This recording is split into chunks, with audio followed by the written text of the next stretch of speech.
اعوذ باللہ من الشیطان الرجیم بسم اللہ الرحمن الرحیم اللہ ولی الذین آمنوا یخرجہم من الظلمات الی النور۔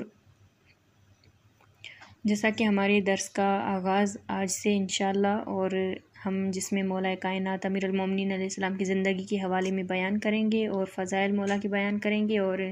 انشاءاللہ غدیر تک پہنچیں گے۔ جیسا کہ مولا امیر المومنین علیہ السلام، یہاں پہ جو میں نے پہلے آیت پڑھی سورہ بقرہ کی آیت تھی اور آیت الکرسی میں ہم پڑھتے ہیں اس کو، کہ خدا فرماتا ہے کہ میں ان لوگوں کا سرپرست ہوں جو ایمان لے آتے ہیں اور ایمان لانے کے بعد خدا ان کو کیا اجر دیتا ہے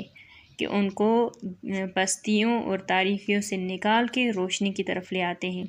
تو خواہران عزیز دیکھیں کہ یہاں پہ جو روشنی کی مراد ہوئی ہے، یہاں پہ نور کی جو مراد ہوئی ہے، تو وہ روایات میں نقل ہوا ہے کہ نور سے مراد اہل بیت علیہ السلام کا گھرانہ ہے، اور جن میں سے پہلی کڑی مولا کائنات امیر المومنین علیہ السلام ہے، جس کی ولادت کے بارے میں بھی بہت زیادہ فضائل بیان کیے گئے ہیں کہ مولا کی ولادت خانہ کعبہ میں ہوئی ہے، اور مولا کی ولادت کے بہت زیادہ معجزات بیان کیے گئے ہیں، کہ ان میں سے پہلا تو یہی ہے کہ دیوار کعبہ کا شگاف ہو جانا، کہ جیسا کہ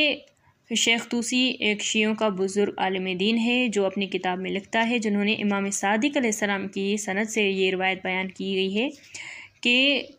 وہیں پہ خانہ کعبہ کے پاس کچھ لوگ بیٹھے ہوئے تھے، جس میں سے عباس بن عبد المطلب بھی تھے، اور انہوں نے خود دیکھا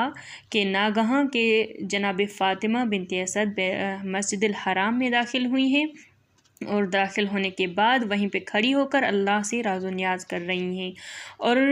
راز و نیاز بھی کیا کر رہی ہیں؟ دیکھیں کہ یہ معرفت ہے علی کی ماں کی۔ کیا کہہ رہی ہیں کہ اے پاک پروردگارہ،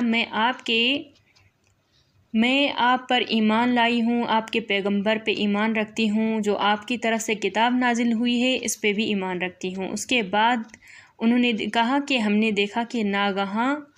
دیوار خانہ کعبہ شگاف ہو گئی ہے، اور جناب فاطمہ بنت اسد اس میں چلی گئی ہیں، انہوں نے اپنی آنکھوں سے دیکھا، اور اس کے بعد دیوار جو خانہ کعبہ کی تھی وہ پھر سے ویسی کی ویسی جڑ گئی۔ تو یہاں پہ انہوں نے کہا کہ ہم نے بہت کوشش کی کہ جو در کا تالا لگا ہوا تھا اس کو کھولیں، دیکھیں اندر کیا ماجرا ہے، آخر کس وجہ سے جناب فاطمہ بنت اسد کیسے ہو سکتا ہے۔ لوگ بہت پریشان ہو گئے، حتیٰ کہ 3 روز گزر چکے، وہیں پہ مولا کی ولادت ہوئی، اور جب 3 روز گزرے تو پھر وہیں سے ہی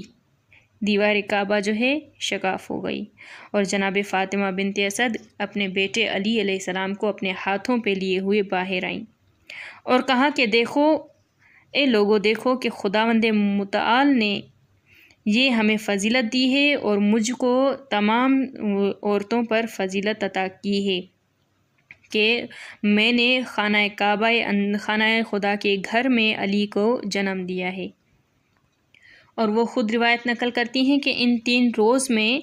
میرے پاس جو کھانے کے لیے سامان آتا تھا تو وہ میوے جنت کے تھے، وہ جنت سے کھانا آتا تھا، اور جناب فاطمہ بنت اسد وہ تناول فرماتی تھیں۔